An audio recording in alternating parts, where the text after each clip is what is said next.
11장 30절에서 39절까지 말씀입니다. 열왕기상 11장 30절에서 39절까지 좀 긴 절이니까 제가 봉독해 드리겠습니다. 열왕기상 11장 30절에서 39절까지 아히야가 자기가 입은 새 옷을 잡아 12조각으로 찢고 여로보암에게 이르되 너는 10조각을 가지라. 이스라엘의 하나님 여호와의 말씀이 내가 이 나라를 솔로몬의 손에서 찢어 빼앗아 10지파를 내게 주고 오직 내 종 다윗을 위하고 이스라엘 모든 지파 중에서 택한 성읍 예루살렘을 위하여 한 지파를 솔로몬에게 주리니 이는 그들이 나를 버리고 시돈 사람의 여신 아스다롯과 모압의 신 그모스와 암몬 자손의 신 밀곰을 경배하며 그의 아버지 다윗이 행함같이 아니하여 내 길로 행하지 아니하며 나 보기에 정직한 일과 내 법도와 내 율례를 행하지 아니함이니라. 그러나 내가 택한 내 종 다윗이 내 명령과 내 법도를 지켰으므로 내가 그를 위하여 솔로몬의 생전에는 온 나라를 그의 손에서 빼앗지 아니하고 주관하게 하려니와 내가 그의 아들의 손에서 나라를 빼앗아 그 10지파를 내게 줄 것이며 그의 아들에게는 내가 한 지파를 주어서 내가 거기에 내 이름을 두고자 하여 택한 성읍 예루살렘에서 내 종 다윗이 항상 내 앞에 등불을 가지고 있게 하리라. 내가 너를 취하리니 너는 내 마음에 원하는 대로 다스려 이스라엘 위에 왕이 되되 내가 만일 내가 명령한 모든 일에 순종하고 내 길로 행하며 내 눈에 합당한 일을 하며 내 종 다윗이 행함같이 내 율례와 명령을 지키면 내가 너와 함께 있어 내가 다윗을 위하여 세운 것 같이 너를 위하여 견고한 집을 세우고 이스라엘을 내게 주리라. 내가 이로 말미암아 다윗의 자손을 괴롭게 할 것이나 영원히 하지는 아니하리라 하셨느니라 한지라. 아멘.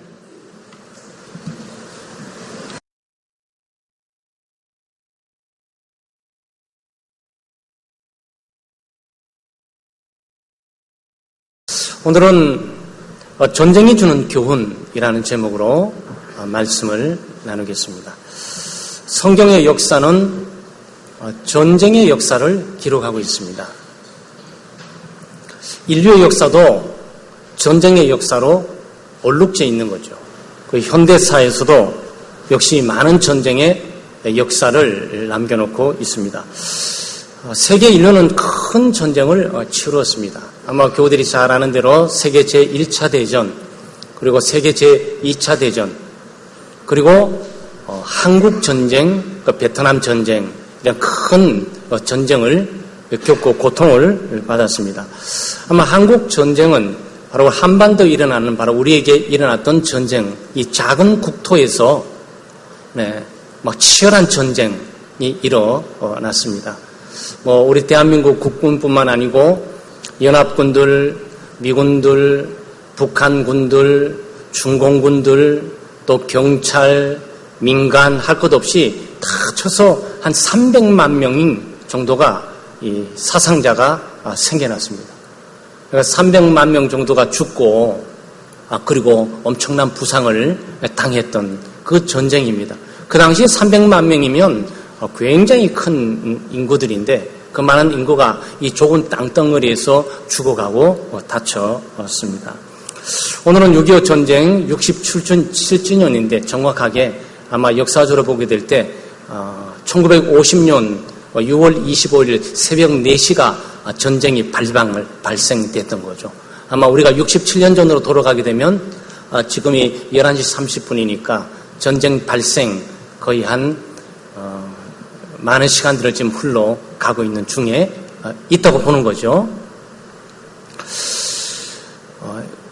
성경이 말하는 전쟁이 일어나는 이유들을 기독교적인 관점, 예수 믿는 사람들이 잘 이해하고 전쟁을 예방하기도 하고 전쟁 발생들을 줄이기도 하고 지연시키기도 하고 그리고 예수 믿는 사람들은 그런 삶을 살아갈 수가 있습니다.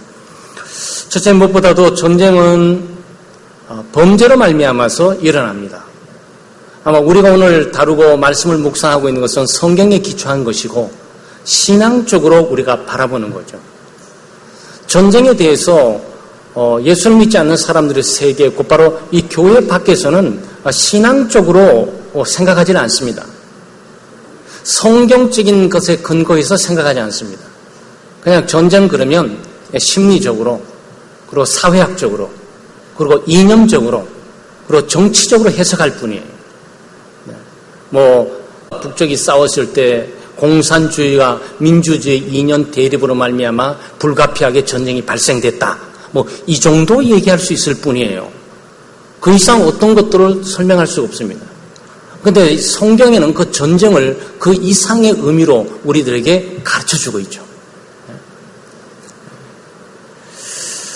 마치 지금 남쪽과 북쪽이 갈라져서 갈등하고 대립하고 있는 것처럼 지금 여기 우리가 보고 있는 이스라엘 백성, 하나님의 백성들의 역사 가운데 남쪽과 북쪽이 지금 분리되는 그런 모습을 여러분이 보고 있는 거예요.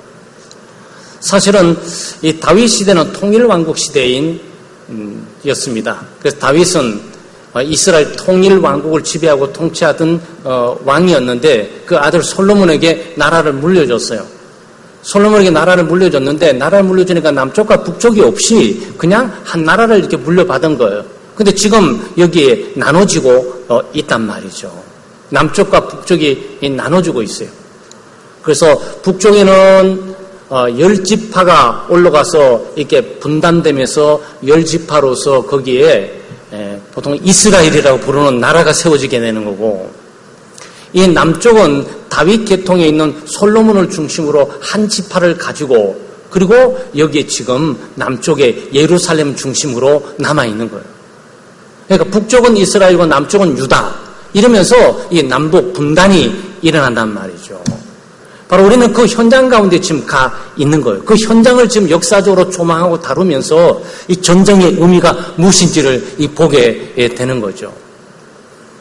사실 어떻게 보게 되면 여기에 아마 예수 믿지 않는 사람들의 세계나 일반적인 삶의 모습으로 볼 수 있는 것들을 여기 보게 되죠. 왜냐하면 하나님께서 나눠버리신다는 거예요. 우리가 보는 신앙적인 관점의 전쟁은 하나님께서 전쟁을 허용하시는 거예요. 전쟁을 하나님께서 일으키시는 것이 아니고 하나님이 전쟁을 허용하시면서 전쟁을 통해서 남쪽과 분단되게 만드시면서 하나님께서 10지파를 지금 북쪽에 주고 있단 말이죠. 여로보암이라는 사람에게. 근데 역사적으로 볼 때 여로보암은 이 솔로몬의 신하입니다. 솔로몬의 신하인데 이 신하인 이 사람이 큰 용사예요. 그러니까 군대 한 장군급이 되는 건데 이 사람이 아마 불만을 품었는지 이 성전을 건축하는 것에 투입되어 있는 거예요. 그러니까 이 사람의 마음속에 자기는 전쟁 영웅일 뿐만 아니고 장군으로 역할을 했는데 국방부 보직을 맡아야 되는데 이 건설로 가서 일을 하고 있으니까 불만이 있어가지고 이 사람이 쿠데타를 일으킵니다. 이 반역을 하게 되는 거죠. 그러니까 역사가 일반적으로 보게 될 때 전쟁이 일어나는 관점들을 그냥 사람들의 모습 가운데 여로보암이 반역을 일으켰다, 쿠데타를 했다, 그래서 나라를 갈랐다, 이 정도까지 볼 수밖에 없는 거예요. 그런데 우리가 이 아침에 보고 있는 신앙적인 관점은 그게 아니고 하나님의 관점에 의해서 하나님께서 전쟁을 허용하시면서 하나님께서 전쟁의 소용돌이 가운데서 고통과 아픔을 느끼게 만드시고 남쪽과 북쪽을 하나님께서 가르시면서 북쪽에 10지파를 북쪽으로 나눠버리셨다. 지금 이 얘기를 하고 있는 거란 말이에요. 그럼 하나님은 왜 그러셨을까? 왜 그것을 허용을 했을까? 바로 그것이 33절에 기록되어 있습니다. 이는 그들이 나를 버리고 시돈 사람의 여신 아스다롯과 모압의 신 그모스와 암몬 자손의 신 밀곰을 경배하며 그의 아버지 다윗이 행한 같이 아니하여 내 길로 행하지 아니하며 나 보기에 정직한 일과 내 법도와 내 율례를 행하지 아니함이니라 그랬어요. 이 이유는 신앙적인 이유로만 볼 수가 있는 겁니다. 첫째, 하나님을 버려버렸어요. 하나님을 믿는 하나님의 백성들이 하나님을 의지하고 하나님을 신뢰하고 믿음으로 살아가야 될 하나님의 백성들이 그 믿음을 버려버리면서 하나님을 버려버렸다. 삶 속에 하나님을 고려하지 않고 삶 속에 하나님을 의지하지 않고 자기 생각대로 뜻대로 살기 시작했다. 그런 얘기죠. 그러고 결과는 뭡니까? 우상숭배. 우상숭배로 전락한 거예요. 온 국민들이 여러 가지 신전들을 세워놓고 우상을 섬기기도 하고 점을 치기도 하고 사주팔자를 보기도 하고 관상을 보기도 하면서 미신으로 다 흘러가 버렸다라는 거죠. 여러분 이게 뭐죠? 이게 종교적인 타락이에요. 종교적인 타락. 소위 영적인 타락이 사람 속에 있게 된 거죠. 마땅히 자기를 창조하고 자기를 만들고 자기를 사랑하고 자기를 돌보는 하나님을 섬기고 의지하지 않고 하나님을 붙들고 살지 않고 그 하나님을 버려버리면서 여러 가지 돌이나 나무들을 만든 우상들을 세워놓고 그것들을 섬기기 시작을 했다는 거예요. 영적인 타락과 종교적인 타락이 급격하게 하나님의 백성에게 있게 되는 거예요. 그리고 정직하지 않았다 그랬어요. 정직하지 않았다는 말을 고상하게 표현해서 그런 것이지 사기친다. 거짓말을 하면서 사기치면서 위서부터 아래서 모두가 거짓으로 가득 차 있는 사회다. 정직하지 않았다. 그것도 사람 앞에서 아니고 하나님 앞에 정직하지 않았다. 그리고 하나님의 말씀을 버리면서 하나님의 말씀을 따르지 않고 하나님의 말씀을 불순종하고 하나님의 뜻을 거역하고 살아갔다는 거죠. 그럼 이게 뭡니까? 도덕적인 타락이죠. 윤리적인 타락이에요. 소위 우리가 늘 이렇게 사회생활하면서 신문지상을 통해서 들었던 단어 부정과 부패가 만연했다. 그런 얘기죠. 불행스럽게도 예수 믿지 않는 세계와 일반 세계를 말하고 있는 것이 아니고 하나님의 백성들의 세계 가운데서 이런 일들이 비일비재하게 진행이 되는 거예요. 이 세상에 빛과 소금이 되어야 될 하나님의 백성마저 타락하고 오염되고 부패할 뿐만 아니고 부정과 부패의 나락에 떨어지고 죄악의 유혹에 빠질 뿐만 아니고 종교적이고 영적인 타락이 급격하게 진행되게 될 때 하나님은 어떻게 해야 됩니까? 하나님은 징계해야죠. 여러분 사랑하는 자녀에게 징계하지 않습니까? 근데 사랑하는 자녀가 올바르게 살도록 하기 위해서 매를 들고 징계를 하게 되는 거죠. 하나님께서 영적으로 타락된 하나님의 백성, 도덕적으로 윤리적으로 타락된 하나님의 백성들에게 징계를 해야 되는데 어떻게 징계를 해야 됩니까? 하나님의 징계는 여러 가지가 있어요.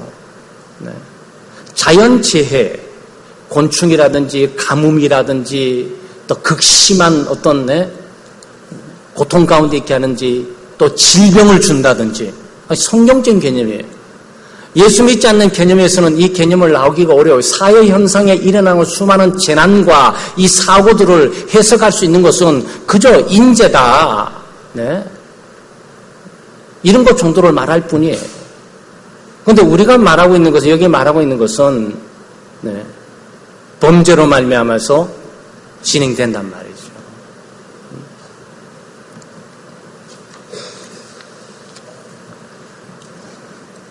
하나님께서 자연재해뿐만 아니고 질병뿐만 아니고 하나님이 징계를 하게 될 때 전쟁을 하나님의 징계의 한 수단으로 주셔요. 여러분 하나님이 전쟁을 일으키신 분이 아니에요. 하나님은 우리에게 고통을 가하기 위해서 전쟁을 일으켜서 잔인하게 혹독하게 비참함을 주는 분이 아니에요. 전쟁은 죄로 말미암아서 발생되는 거예요. 인간의 범죄로 말미암아서 발생되는 거예요.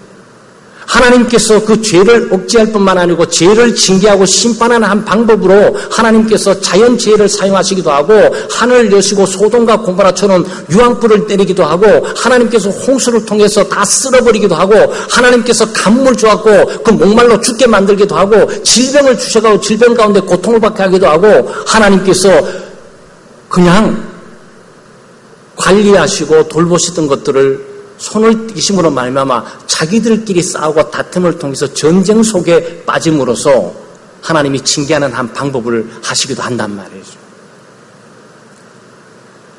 남과 북의 분리뿐만 아니고 대한민국의 6.25 사변도 사실은 신앙적인 사람들은 이런 신앙적인 관점을 가지고 보게 되죠.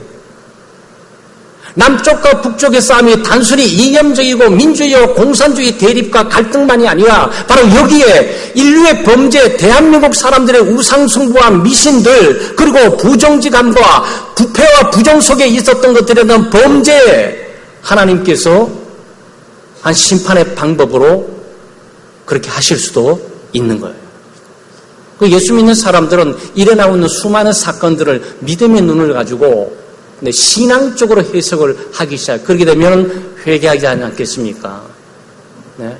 우리의 잘못과 우리의 누구 탓이다고 말하기 전에 모두가 대한민국 사람들은 모두가 우상숭배와 미신 가운데서 부정과 부패 가운데서 거짓과 속임 가운데서 사기 가운데서 그러고 전부 살면서 왔던 그런 것들을 회개하고 자백함으로 하나님께 돌아오게 되는 거죠. 하나님은 전쟁을 좋아하시는 분이 아니에요. 전쟁은 얼마나 잔혹합니까? 얼마나 처참해요. 여러분, 전쟁의 그 한중간에 우리가 있지는 못했지만 그 여파로 지금 이 어른들은 많은 영향을 받아왔을 뿐만 아니고 또 특별히 우리 드라마를 통해서 보게 될 때 전쟁은 일어나서는 안 될 만큼 정말 처참하다. 인간의 잔혹함과 잔혹성을 거기서 볼 수가 있는 거죠. 인간의 그 잔혹함과 잔혹성을 도대체 하나님께서 어떻게 다루셔야 하는 겁니까? 하나님이 징계해야 되죠. 그러니까 자기들끼리 하나님은 전쟁을 일으키시는 분은 아니지만 하나님께서 돌보심과 자비와 긍휼을 거두게 되면 자기들끼리 범죄로 말미암아 싸우고 다투다가 자기들끼리 몰락하면서 거기서 뭘 깨닫는 거죠? 인간은 잔혹하구나. 인간은 비참한 거구나. 네? 먹고 마시고 입고 문명과 인류의 모든 발전과 발단, 부와 지위, 영광, 권세는 하루아침에 초토화돼서 없어져 버릴 수가 있는 거구나. 네? 전쟁은 무엇이냐라고 인간이 질문을 하기 시작하게 되죠. 여러분, 우리가 평화스럽게 자유롭게 살고 있는 모든 것들은 그런 비참한 모든 과정을 거쳐서 얻은 교훈으로 우리가 얻게 되는 축복들이죠. 아마 지금 1차 대전, 2차 대전 안 일어났더라면요, 지금 핵들이 서로 오고 갈 거예요. 근데 그걸 너무나 처절하게 깨달았어. 네? 전 세계 강국들이 말이죠. 전부 열강들이 전쟁에 개입해서 1차 세계대전, 2차 세계대전 넘어갔지 않습니까? 네? 한 해 또 2해 정도에 한 4천만 명 정도가 죽어가는 일들이 인류 사회에 있었어요, 그게. 히틀러 통한 600만 명의 아우슈비츠에 죽었다는 그 대학살 사건뿐만 아니고 전쟁 가운데 죽어가는 사건들이 너무나 크단 말이에요. 아마 그걸 겪지 않았으면 몰랐을 거예요. 서로 싸워보지 않았으면 싸움이 얼마나 아픈 거고 고통스러운지 잘 모를 거라고. 그런데 싸움하는 사람들이 항상 다른 사람 핑계를 대요. 나 때문이 아니야. 나는 문제가 없어. 전부 저 사람 때문이고 환경 때문이고 사람 때문이고 누구 때문이고 다 다른 사람 탓으로 올라. 그런데 오늘 보고 있는 전쟁에 대한 원인들은 어떤 단순히 한 사람이 아니에요. 그 집단적이야. 민족적인 거예요. 전 가정적뿐만 아니라 민족적으로 하나님의 백성들이 하나님 앞에서 범죄함으로 말미암아서 하나님께서 자비와 긍휼에 손을 떼신 거죠. 하나님이 필요 없다 그러니까. 하나님의 도움도 필요 없고 하나님의 돌보심도 필요 없고 하나님의 개입하심도 필요 없고 우리 마음대로 우리 생각대로 살고 싶어서 가는데 그래? 한번 살아봐. 하나님이 등을 돌리신 거예요. 그 순간 전쟁의 소용돌이 가운데 몰아쳐가는 거예요. 지금도 대한민국의 애국가 가운데 하나님이 보호하사 있잖아요. 그것을 하나님으로 번역하지 않고 하느님으로 하느님이 이렇게 번역했는데 그래서 기독교인들은 하나님이 보호하사 이렇게 해석을 해야 돼요. 신앙적으로. 하나님이 보호하시는 거예요, 여러분. 군비 경쟁뿐만 아니고 정치적인 힘, 경제적인 힘 때문에 보호받고 있는 게 아니에요. 하나님이 보호하고 계시는 거지. 그 사람들이 잘 인식을 잘 못하는 거예요. 자기들이 똑똑하고 자기들이 힘이 있고 자기들이 핵을 준비해놓고 자기들이 군비를 확장시켜놓고 국토 영토를 넓혀놓고 경제력을 힘있게 하게 되면 문제없을 거라? 아니에요. 전쟁은 그것 때문에 일어나는 것이 아니고 물론 그런 외부적인 요인들이 작용되는 것은 사실이에요. 그러니까 전쟁이 일어나는 것은 범죄로 말미암아 일어나는 것이고 그 범죄에 하나님께서 손을 떼게 될 때 하나님은 바로 전쟁을 허용하듯이 내버려 둠으로 인류 스스로가 싸우고 다투다가 함께 물고 뜯고 망하게 되는 거죠. 거기에 인류가 크게 깨닫는 거예요. 아우 부부싸움 해서는 안 되겠다. 아우 남편에게 대들어서는 안 되겠다. 야 아내에게 함부로 대해서는 안 되겠다. 처절한 싸움이고 난 고통을 얻은 사람만이 얻을 수 있는 경험이라고. 그걸 크게 보면 전쟁이에요. 사랑하는 여러분, 6.25 사변 67주년을 맞이해서 우리가 이 한반도에 일어나던 전쟁의 참상과 그 곤고함, 그 비참한 인간의 잔혹성을 결코 잊어서는 안 됩니다. 그것은 국가가 막을 수 있는 것이 아니고 그건 군비가 막을 수 있는 것이 아니고 그건 국방력이 막을 수 있는 것이 아니고 경제력이나 정치력이 막을 수 있는 게 아니에요. 그것은 하나님이 막을 수 있는 거예요. 하나님이 전쟁을 허용하실 수도 있고 하나님께서 전쟁에 승리하게 하실 수도 있고 하나님이 전쟁에서 패배하게 하실 수도 있고 하나님은 전쟁을 예방하실 수도 있고 일어날 전쟁을 막을 수도 있는 분이에요. 여러분 이거 알아야 되잖아요. 오늘 주어지는 메시지 바로 그것이 지금 여기 말하고 있지 않습니까? 34절에 그러나 내가 택한 내 종 다윗이 내 명령과 내 법도를 지켰으므로 내가 그를 위하여 솔로몬의 성전을 온 나라를 그의 손에 빼앗지 아니하고 나라를 하나님께서 빼앗지 않겠다는 거죠.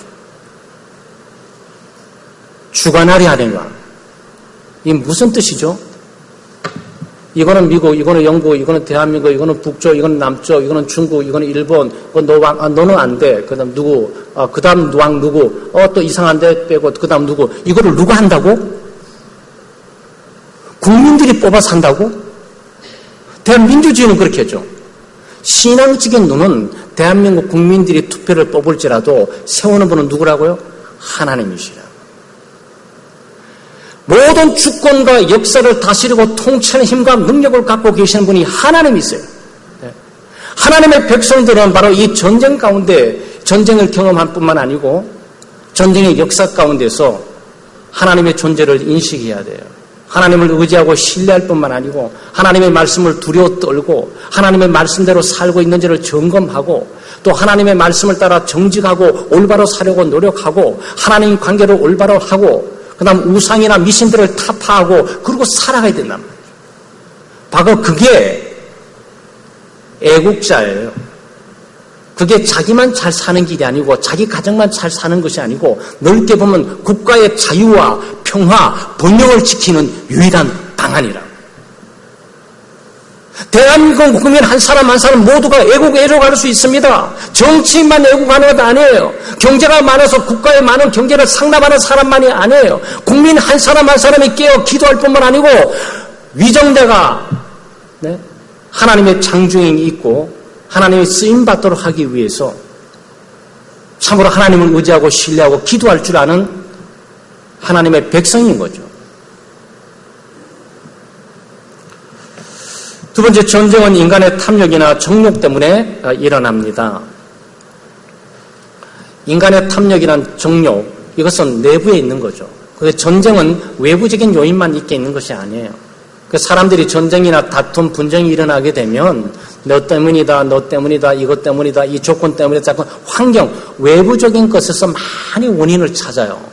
그런데 성경은 이 다툼과 분쟁, 이 전쟁의 원인이 외부에 있는 것뿐만 아니라 실제로 작동하고 있는 것들은 바로 인간 존재 내부에서 지금 작동을 하고 있다는 거예요. 네. 전쟁이 일어나는 것은 인간의 욕망, 욕심 때문에 일어나는 거예요. 이게 야고보서 4장 1절에서 말씀하신 진리입니다. 너희 중에 싸움이 어디로, 다툼이 어디로 쫓아나느뇨? 너희 지체 중에서 싸우는 정욕으로 쫓아난 것이 아니냐. 너희의 싸움과 다툼이 어디서 나냐 물어보는 거예요. 그러니까 이 질문은 굉장한 인류적인 질문이에요. 도대체 전쟁은 어디서 일어나냐는 거예요. 6.25 사변뿐만 아니고 세계 1차 대전, 2차 대전 그 전쟁은 도대체 어디서 일어났냐? 지금 이 얘기를 묻는 거라고요. 그러니까 성경의 답은 뭐죠? 뭐 정치적이고 사회학적이고 민주주의고 공산주의를 위해서 민주주의를 위해서 이념적인 전쟁이었다. 이걸 말하는 게 아니에요. 지정학적인 측면에서 일본 영토가 너무 좁고 섬이기 때문에 영토 확장을 위해서 불가피하게 북상해서 대한민국 한반도를 유린하면서 북쪽 중국 대륙까지 갔다. 이걸 말하고 있는 것이 아니라고요. 지정학적이고 사회적인 문제, 정치적인 문제를 얘기하고 있는 것이 아니고 심리적인 문제를 얘기하고 있는 것이 아니고 인간의 욕망이 인간 속에 들끓고 있는 지배욕, 소유욕, 탐스럽게 생각하는 그것들을 위해서 움직이는 순간 전쟁이 일어난다. 그러니까 여러분 개인적인 다툼이 왜 일어나는 겁니까? 여러분 혹시 주변에 싸운 적이 있으세요? 그 왜 싸우는 겁니까? 내게 이익이 되기 위해. 바로 나에게 조금이라도 이익이 된다거나 도움이 되는 어떤 것이 있기 때문에 움직이는 거예요. 이 꼭 문제가 걸려 있어요. 내 자존심을 지키기 위해서, 나를 사랑하기 위해서, 내 권리를 지키기 위해서, 내 재산을 지키기 위해서, 내 생각을 지키기 위해서, 내 견해를 지키기 위해서, 내 주장을 지키기 위해서, 내 가족을 지키기 위해서, 물론 다 좋은 거예요. 사람마다 자기에게 주어진 고유의 영역이 있지 않습니까? 네? 고유의 영역이 있어요. 근데 탐심과 종력이나 뭐냐면은 그것으로 만족할 수 없어서 더 요구하기 시작하는 거예요. 좀 더 사랑해 줘야 되는 안 주니까 문제가 있는 거예요. 좀 더 도와줘야 되는데 안 하기 때문에 문제가 있는 거예요. 좀 더 나를 위해 줘야 되는데 안 하기 때문에 문제가 있는 거예요. 그래서 어떤 사람들 가운데서 만약 누군가가 좀 더 갖고 싶다. 네? 좀 더 갖고 싶고, 좀 더 소유하고 싶고, 좀 더 내 것으로 만들고 싶다 그럴 때 싸움이 일어나게 돼 있어요. 저쪽에서 순순히 양보해주면 다행이지. 그래, 당신이 최고니까 당신 가져. 아, 당신이 먼저야. 이렇게 하면 얼마나 좋겠어요? 자기가 뭔데? 아니, 자기가 뭔데 자기가 자기 가지려. 나도 가져야지. 사람 수가 많을수록 복잡해지기 시작해요. 혼자 있으면 혼자 딱 다 가지면 되는데 사람이 혼자만 있는 것이 아니고 100명, 500명, 1000명, 10,000명 많을수록 싸움의 양상은 짙어져 가요. 왜? 다 요구하니까. 그러니까 성경이 우리에게 말하고 있는 것은 뭡니까? 욕망과 종욕, 이 욕심 문제가 사람 간의 다툼과 분쟁을 일으킬 뿐만 아니고 가족 간의 다툼뿐만 아니고 이웃 간의 다툼뿐만 아니고 더 나아가서는 이것을 크게 보면 국가 간의 전쟁이에요. 그러니까 어떤 히틀러라는 사람이 있잖아요. 그 사람이 유럽 땅을 좀 내가 갖고 싶다 그러면 전쟁이 일어나는 거예요. 아무 이유도 없는데 그냥 내가 영국을 갖고 싶은 거야. 그냥 나는. 독일 땅에 있는 내 땅으로 나는 만족하지 못해. 영국 땅도 갖고 싶고 벨기에 땅도 갖고 싶고 프랑스 땅도 갖고 싶어. 근데 저쪽이 주지를 않아. 뺏어야 돼. 어떻게 합니까? 침공, 전쟁이 터지는 거예요. 침공하게 되면 그냥 고스란히 드디어 올 게 오셨군요. 다 갖고 가세요 하면 얼마나 좋겠어요. 우리 땅을 침공해서 아니지 방어해야 되지 않겠어요? 그 전쟁이 일어나는 거예요. 누군가가 욕심을 품은 거고 욕망을 갖고 있는 거 보암직하고 탐스럽고 갖고 싶은 것들을 움직이는 순간 거기에 다툼과 분쟁이 일어나는 거예요. 여러분 흥미있는 건 2010년도 6월 15일자 아마 국민일보에 게재되어 있어요. 중국인민대학원 방문교수인 강효백 교수라는 분이 6.25 전쟁의 참된 원인이라는 제목의 글들을 기재했어요. 그게 핵심적으로 그분의 모든 말이 복잡하게 많이 있는데 이 성경에 있는 이 진리를 입증하고 있는 거예요. 6.25 전쟁은 인간의 욕망과 야망에 의해서 진행됐다라는 거예요. 결론이 그거예요. 그러니까 민주주의를 위해서, 공산주의를 위해서, 어떤 대의의 평화를 위해서, 자유를 위해서, 이거는 좋은 편에 속해 있는 사람이 대의 명분을 위해서 내세울 밖에 없는 내세움이고, 네? 실제로 일어났던 이 전쟁의 근본 원인은 이 땅 싸움이었다고요. 국토 확장이에요. 국토 확장뿐만 아니고 정적 제어예요. 여러분, 일이 이렇게 된 겁니다. 내용을 간추려서 간략하게 여러분이 말씀해 드리면, 우리의 핵심적인 진리, 주목해야 되는 것은 인간의 정욕과 욕망입니다. 인간의 정욕과 욕망이 전쟁을 일으키는 주요 원인이 되는데, 바로 한반도 전쟁도 이 문제에서 조금 더 벗어날 수 없다는 거죠. 중국에 많은 성들이 있잖아요. 중국에는 한 성이 미국의 한 주에 해당되는데, 미국에는 한 50개 주가 있잖아요. 한 개 주가 우리 대한민국 국토만 합니다. 한 개 주가. 그러니까 중국은 이 주를, 우리는 도라고 말하는데, 경상북도 경상남도, 전라북도 전라남도, 우리는 도로 말하잖아요. 그 땅덩어리를 구분하는 거예요. 그쪽은 땅덩어리 지역을 성으로 구분을 합니다. 성.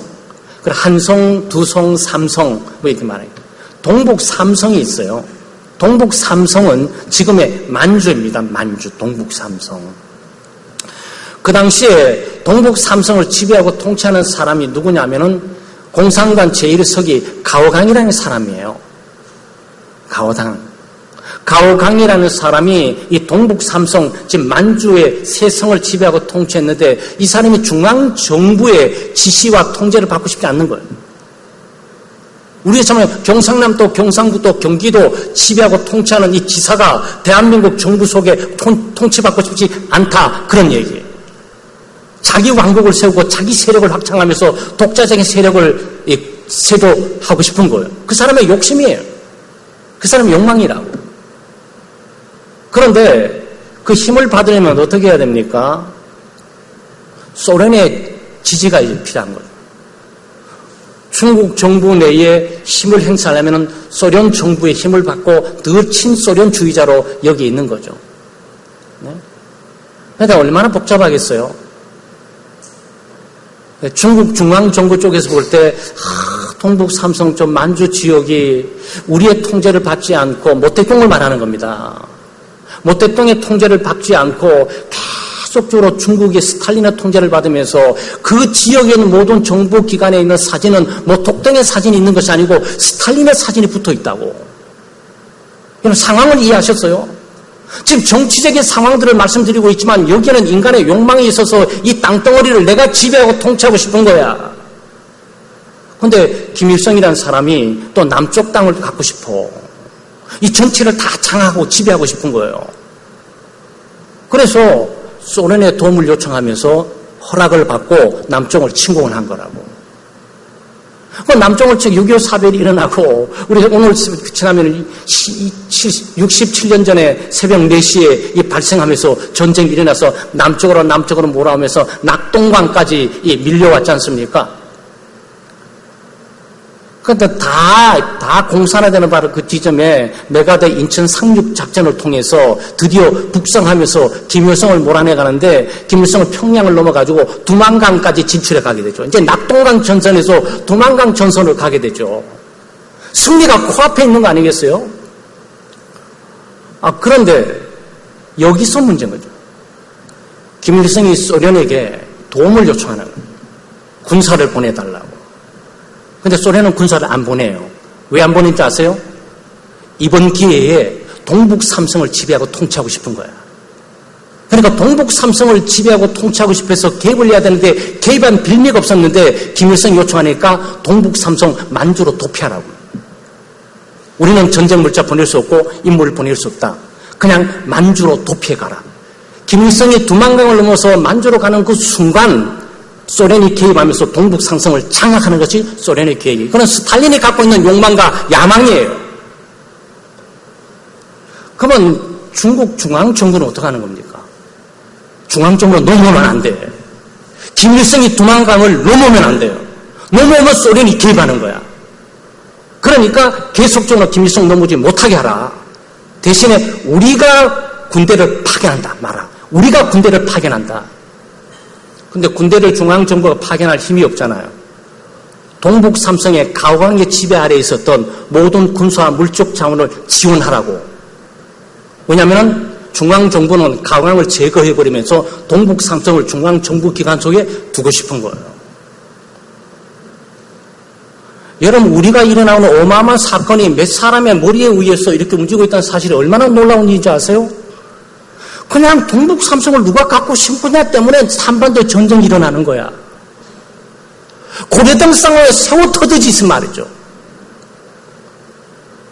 지금 말씀을 드리고서 역사를 말씀드리려고 그런 것이 아니에요. 네?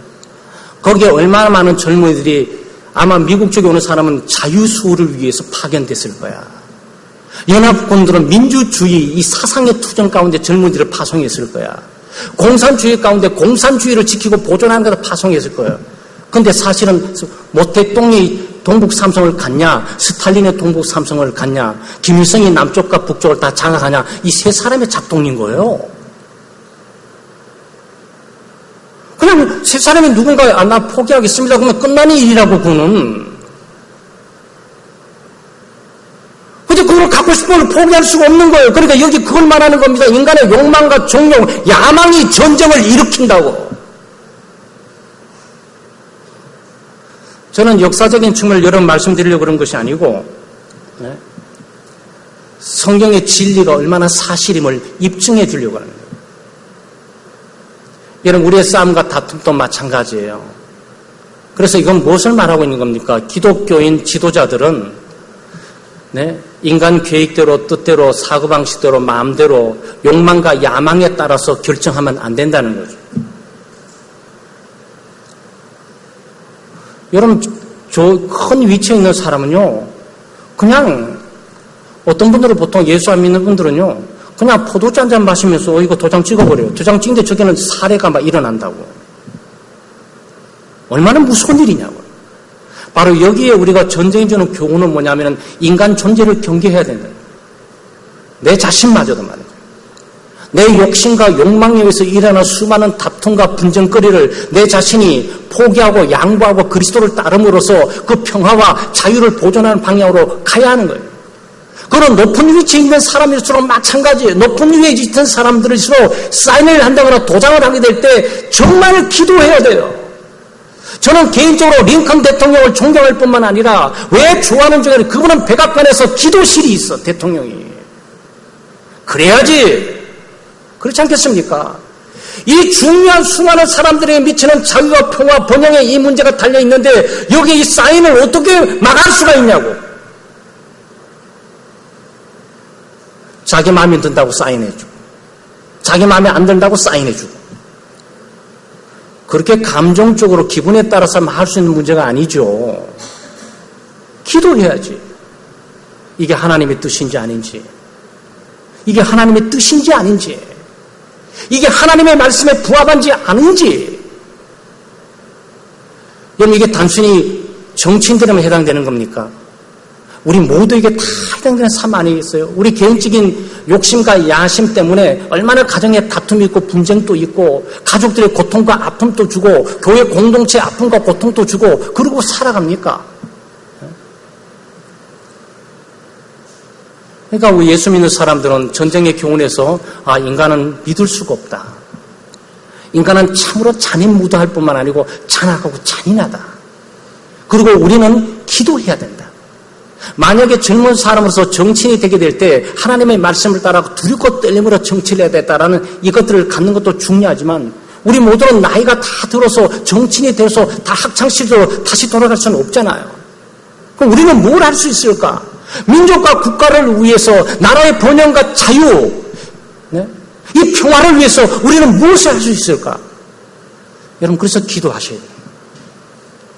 위정자들을 위해서 기도해야 돼요. 네, 그분들이 결정하고 선택하는 사인 하나하나 정말 물론 예수를 믿지 않으니까 그들은 마음대로 할 수 있고 사인할 수 있지만 그럼에도 불구하고 그것이 하나님의 뜻을 이루는 거로 작동되도록 기도해야 돼요.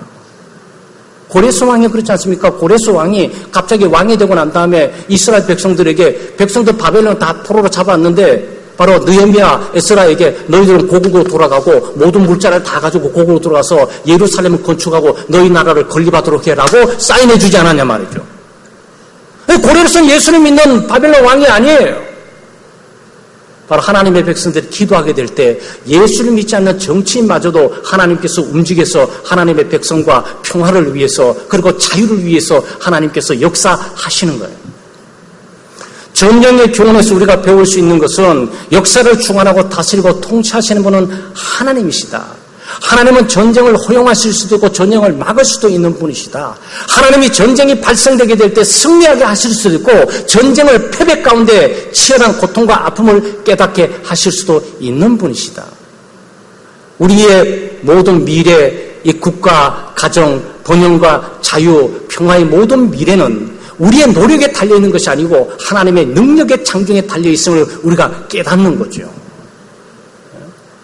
예수 믿는 사람들은 국가를 위해서 기도하고 나라를 위해서 기도하고 위정자의 선택을 위해서 기도하고 또 우리가 하나님 말씀대로 바로 살고 정직하게 살기로 노력하고 미신을 타파하고 우상들을 타파하면서 오직 하나님만 믿고 섬기게 될 때 하나님께서 일어날 수밖에 없는 전쟁조차도 하나님께서 막으시고 지원하실 수가 있는 거예요. 여기에 하나님의 백성들이 시대적 과제와 사명을 감당할 일들이 있단 말이죠. 여러분 그렇지 않습니까? 저 보지 않으셨어요? 하나님이 소돔과 고모라가 음란에 타락될 때 소돔에 유황불을 내리시게 될 때 하나님이 그냥 무조건 야 이 나쁜 것들 하고 하나님께서 회개할 기회도 안 주고 막 불을 내리셨습니까? 아니에요. 회개할 기회를 충분히 줬고 하나님께서 아브라함과 협상 아닌 협상으로서 하나님께서 대해주셨어요. 아브라함이 롯이 있으니까 자기 조카가 있으니까 심판받으면 안 되니까 하나님 만약 50명의 의인이 있으면 그래도 심판하실 거야? 아니 50명 정도 있으면 내가 심판하지 않을 거야. 아 그래요? 그러면 한 40명 있으면 40명 있어도 내가 심판하지 않을 거야. 30명 있으면 30명 있어도 내가 심판하지 않지. 그러면 의인이 20명은 있으면 어떻게 해요? 20명이 있어도 심판하지 않아. 그럼 한 10명만 있으면 어떻게 해요? 10명이 있어도 내가 심판하지 않지. 거기까지예요. 하나님의 데드라인이 10명까지야. 그때 아브라함이 하나님께 하는 2명, 1명 이걸 말하진 않았어요. 그래서 하나님께서 심판을 참고 견디는 범주 한계가 하나님 나름대로 갖고 있다는 얘기죠. 이 대한민국 미래도 마찬가지 아니겠습니까? 열강들이 문제이면 군비 긴축이나 군비 축적을 위해서 지금 엄청나게 서로 노력하고 애를 쓰고 있지 않냔 말이죠. 한반도 전쟁의 위기설 가운데 여러분 이 대한민국 태평양만 건너고 대상만 건너면 우리만 안전하게 있는 것처럼 보이고 사람들이 전부 두려고 떨어요.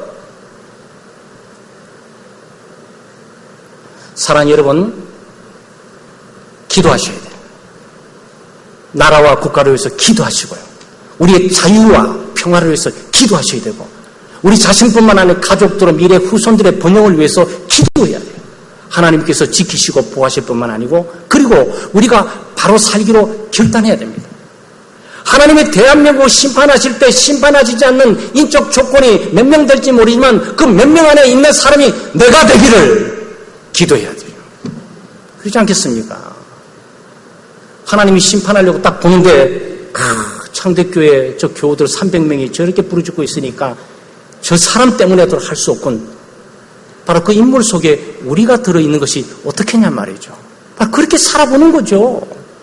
우리가 다 이해할 수 없어요. 하나님의 섭리와 하나님의 뜻들, 이 세상사 일어난 일들을 우리가 모든 것들을 다 어떻게 분석하고 이해하고 우리가 대하면서 살아갈 수가 있겠습니까?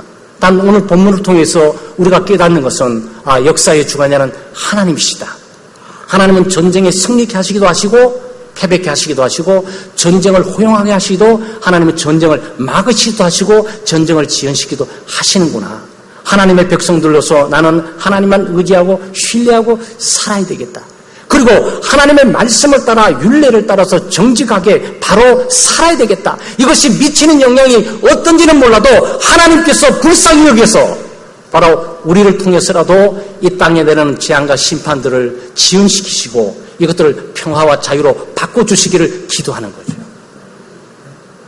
여러분 그런 성도 되시기를 주의 이름으로 축원합니다. 하나님 아버지 참 감사합니다. 하나님의 크신 은혜와 사랑으로 저희들이 예수 믿고 살아갑니다. 이 땅에 평화가 없고 전쟁과 다툼이 끝이 없는데 이 나라에 과거 67년 전에 치열한 민족 상잔의 전쟁이 있었고 그 고통과 괴로움들이 지나온 것이 엊그제 같은데 67년이 흘러서 이처럼 자유와 또 평화를 유지하고 번영하고 살아갈 수 있도록 인도해 주심을 참으로 감사를 드립니다. 이 땅에 다시는 전쟁이 일어나지 않도록 하나님께서 보호해 주시고 지켜주시며 우리가 또 전쟁을 일어나지 않도록 우리가 범죄하지 않고 살아가게 해 주시옵소서. 정욕과 욕심, 욕망을 따라 살아가지 않게 해 주시옵소서. 하나님 신뢰하게 하시며 또 하나님의 말씀을 따라 율례를 따라 살아가는 저희들 될 수 있도록 도우시고 인도해 주시옵소서. 우리 마음속에 우상을 과감하게 제거해 주시고 민족적이고 집단적인 우상, 미신들을 타파하고 살아계신 하나님을 섬기는 복된 민족, 복된 나라 될 수 있도록 은혜 내려 주시옵소서. 예수님의 이름으로 기도드리옵나이다. 아멘.